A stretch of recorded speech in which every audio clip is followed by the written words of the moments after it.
So on this vlog, bibigyan ko yun ng 5 tips kung ano yung mga dapat yung gawin bilang baguhang runner or newbie na runners. Okay, so ito yung 5 tips ko para sa mga baguhang runners. No? Una, you need to get a good pair of running shoes. Ito yung pinakaunang investment nyo sa pagtakbo. So hindi naman magastos yung running. Kailangan nyo lang ng maayos na sapatos, mga dry fit na damit para sa pawis din.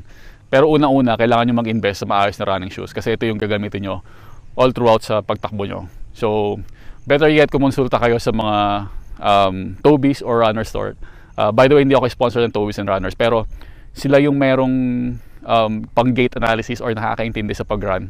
So pwede nila kayong patakboy doon sa treadmill and then bibigyan nila kayo ng recommendation kung anong shoes yung para sa inyo or kung ano yung dapat yung gamitin sa pagtakbo. So yan yung una natin tip, no? Kumuha kayo ng maganda sapatos. Pangalawang tip ko sa baguhang runner is have a running program. So para din silang nag-gym, no? Kailangan nyo magkaroon ng program, like for example, ngayong araw na to 2 kilometers, bukas 3 kilometers. And syempre, yung program na gagamitin nyo, dapat base sa goals nyo. Ano bang gusto nyo mangyari? First time nyo bang tatakbo? Or gusto nyo sumali sa 5K? Or gusto nyo sumali sa mga running events like half marathon? So may mga programs na para sa event, certain event na kailangan nyo gawin. Hindi kayo basta-basta lang sasali sa fun run or ano. Kasi hindi nyo ma-enjoy yung event pagka sumali kayo kaagad ng walang training. So kailangan nyo ng proper training or at least couple of weeks na paghahanda para sa event na yun, para mas ma-enjoy nyo yung running. So naglagay ako ng running tips para sa mga beginner doon sa previous vlog ko. Ilalagay ko sa link nito ng video na to. Yun yung Couch to 5K. So kung gusto nyo palang mag-umpisa tumakbo, paano kayo mag-uumpisa, meron akong program sa baba nitong, sa description nitong video na to. So pangatlong tip ko is bagalan mo lang yung pagtakbo. Kung nag-uumpisa ka pa lang, bagalan pa lang. Or pag nasa training ka, hindi kailangan laging mabilis, hindi kailangan laging all out.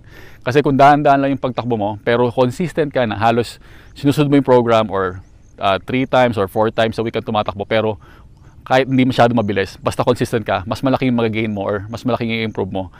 And syempre, yung iba kasi hindi tatakbo the whole week and then Sunday, tatakbo ng mahaba and then mabilis. Hindi ka mag-gain pag ganon. Or let's say araw-araw tumatakbo ka pero sobrang bilis palagi, sobrang all out, ma-reach mo agad yung peak mo pero hindi ka na mag-i-improve pag ganon.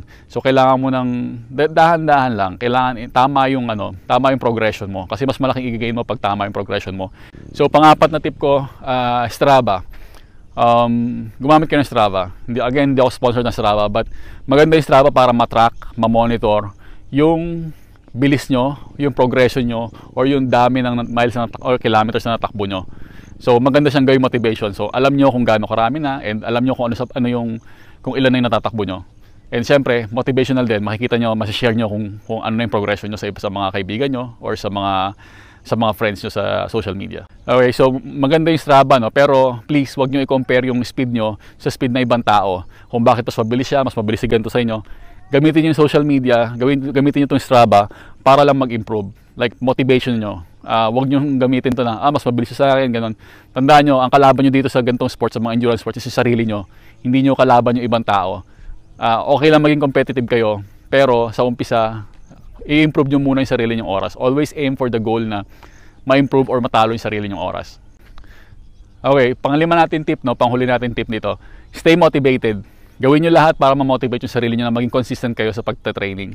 Kasi yun nga, sabi ko nga, the more na tumatagal kayo sa pagta-training tapos nagagawa nyo ito through the years, mas malaki ng malaki yung i-improve nyo. Katulad ko, hindi naman ako nagising lang na kaya ko nang tumakbo ng marathon or sub 1 o 10 kilometers. Siyempre, eventually, unti-unti, magagawa mo yun. Merong ilang tao na gifted na sila, no, pag ano nila, malakas sila. Pero mag-i-improve pa rin sila through the years ng pagta-training nila. So again, stay motivated. Kung gusto mong, like for example, may gusto kang sapatos or gusto kang running gear na bilhin mo para ma-motivate kang tumakbo para mas maging sipagi ka pa mag-training. So basta gawin nyo lahat na magagawa nyo or mag-set kayo ng mga goals na paano kayo magiging motivated sa pagta-training sa araw-araw. Okay, so yun yung 5 tip natin, no? Sana nagustuhan nyo, sana may natutunan kayo sa vlog na to. And sana maengganyo ko kayong tumakbo kasi running is a really healthy sports and naniniwala pa rin ako na the same time tumakbo. Don't forget to like and subscribe to my YouTube channel para sa susunod pa nating running tips.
Shoutout mo dyan. Shoutout mga taga-Mangyanan, Mindoro! Yun. Kumusta na po kayo lahat dyan? Dito po kami nagpapalakas.